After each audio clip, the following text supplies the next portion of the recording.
mu ma bëgg a laaj mais xamul lu muy def bi ma defee émission ba mu xam ne leeral naa mbir yi la ma doog a wax ne président de maa ngi lay doog a ñemee laaj parce que dama la doon ragal laaj nga ne ma rejoindre nga APR dem nga def comme ñoom Idrissa li ñu def kon nag loolu bu amee dafay nekk sas boo xam ne bii ñun dañ koy sóoraale trop ñaareel bi mooy ñun de li ñu xamoon mooy président de la République institution la pour mu recevoir la honneur lañ ko daan jëlee maanaam sac bu ñu demee ba léegi am ñoo xam ne sax sib nañu toog ak président de la République war nañu xoolaat suñu bopp kon nag bu ñaari jàngat yooyu weesoo effectivement bi ma wooyee waxtaan ak man ci li ma bëgg a def ci réew mi ma tontu ko ci li ma bëgg a def ci réew mi mu nekk ñaari gis-gis yoo xam ne waroon na wane na ma réew mi fi mu toll am na effort yu mu ci def am na yu mu ci bëgg a def man ma gëm ne am na lu mu war a rectifier ak ay réformes yu mu war a def yoo xam ne cap boobu yoon boobu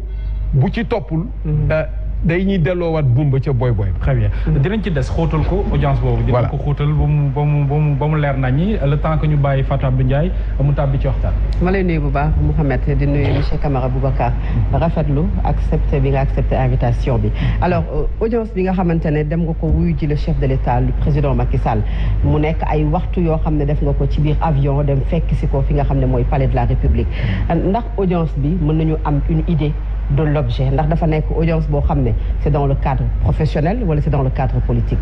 non audience bi xam nga président moom bu wooyee Boubacar Camara politique la koy doyee.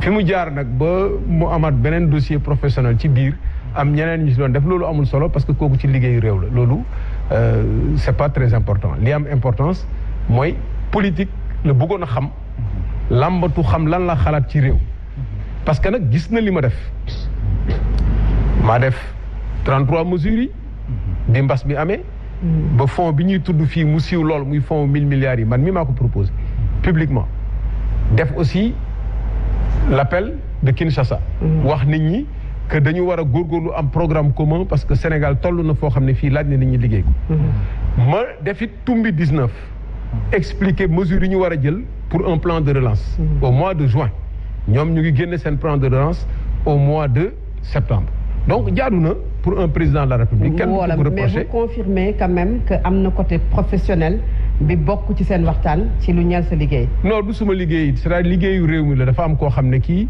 dafa am dossier bu mu doon topp am audience ak président te comme président xam ne non benn opérateur économique la étranger comme ak xaritam comme président xam na ne xam naa kooku mu ne ko waaw booy ñëw nga àndaleeg Boubacar parce que fan yëpp maa ngi koy jéem a woo waaye dafa mel ni dafa xaw a jàpp donc ñu woo lu mu ànd ak yow dem wuyu waaw ñëw président de la République mais man xamoon naa ne li may doyee affaire politique donc mën nañu jàpp monsieur Camara que ne li ëpp ci waxtaan bi yow ak le président Macky Sall le côté professionnel non man loolu côté professionnel bi sax intéressé wu moom directement man parce que ki mooy intéressé mooy opérateur économique sànni naa ci sama xalaat lu yëpp jëriñu réew mi la kooku moom c'est alors d'après certaines informations da nga jege wala boog ngay liggéey ak Pierre Goudiaby Atepa est-ce que loolu da nga koy confirmer ak ban poste non xaaral ba yegg dinaa ñëw ci loolu nañ ko def benn par benn bi ñu ñëwee ci audience bi mu wax ma waxu politique wax ma fi mu jëmale réew mi ma wax ko li ma ci xalaat ak rectification yi ñu war a def won ko ne ñaareel bi mënuma wax ne fii nga jaar ba réew mi toll fii mu toll baaxul ëlbatiku ne la baax na ñetteel bi ma ne ko man du ma dugg ci dara loo xam ne lii fentandoowuñu ko taxawal plateforme ne lii ak lii ak lii la ñuy defar pour jubbanti bi ma ko waxee tamit mu nangul ma ko ku nekk dem mu dem amul benn proposition bu ma def d'ailleurs dafa dul woon am sens sax mu proposé ma parce que li ñu waxtaanee proposition mënu foon am proposé wu ma ko avant proposé wu ma ko après proposé wu ma ko pendant audience bi le 11 octobre mu def remaniement am bi ñu ñëwee jóge ci audience bi avant ñuy dem ñi ñu war a waxal yëpp wax nañ ak ñoom suñuy alliés ak suñu leaderu politique parti bi ñu dellu see ñu rendre leen compte ñoom ñëpp suñu bureau politique moo décidé ne comme nit ñi ñu ngi ruumanaat ay affaire remaniement bul fexe ba ñëw ne da ngay def ay déclaration di wax dem naa audience ak yooyu loo munti wax dinañ ko ëlbati ci yow mu ngi mel ni mbaam ak xale yi rek ñaari mbaam bi ak xale yi ak waaw donc loolu laa expliqué loolu moo waral ñun ñu jël suñu décision ne du ñu communiquer ci audience. communication bi ngeen ci njëkk a def nañ ci ñëwaat mais d'après les informations ngay liggéey ak Pierre Goudiaby. non maa ngi ñëw et que ndax mbir yi du woon business moo la yóbbu ci le président Macky Sall. non man business plus que la politique. non loolu laa lan nga fay occupé ci Pierre Goudiaby. maa ngi ñëw ci sama wàllu liggéey dinaa si ñëw parce que intéressé na. c'est la question intéressé na dinaa ñëw maa ngi ci audience bi ba léegi. ma leeral ni amul benn proposition politique. bu fa génn waxtaan nañu politique wax na ma fi mu jëmee réew mi wax naa ko fi ma bëgg a jëmee réew mi. amul proposition politique amul négociation. amul waxu gouvernement amul waxu dugg ci gouvernement. kooku nag leer na. ku bëgg a wax contraire bi da nga koy prouver.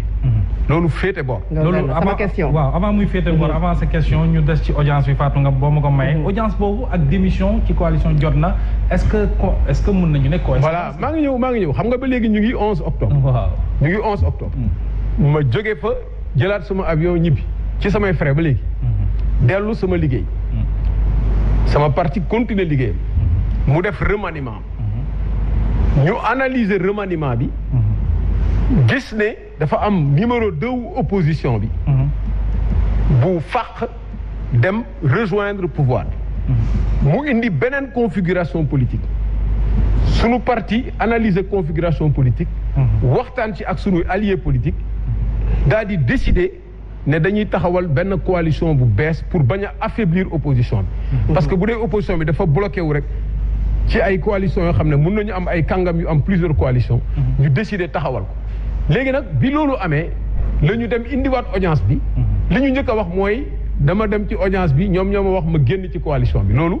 leeral nañ ko. wax naa ko Ousmane Sonko leer ma dellu si ci mbiru. business bi ngay wax. man sama liggéey. loolu xam naa ne loolu nga yàkkamti ma wax ko parce que xam nga loolu moo gën a yomb ci sama waxtaan. man sama liggéey mooy. consultant international la. damay dimbale ay état ak ay entreprise bu ñu amee ay projet ma won leen fu ñuy jaar ba ut xaalis pour financer ko fu ñuy jaar ba organiser ñi ciy dugal seen loxo. ma def ko Sénégal fii def naa ko fii nekk naa fi secrétaire général du ministère du Karim. pendant 3 ans. bi ma koy nekk dama amoon suma liggéey ñu woo ma sama réew ma bàyyi ko ñëw boobu defaguma politique. ma def ko aussi ci yeneen réew yu bare.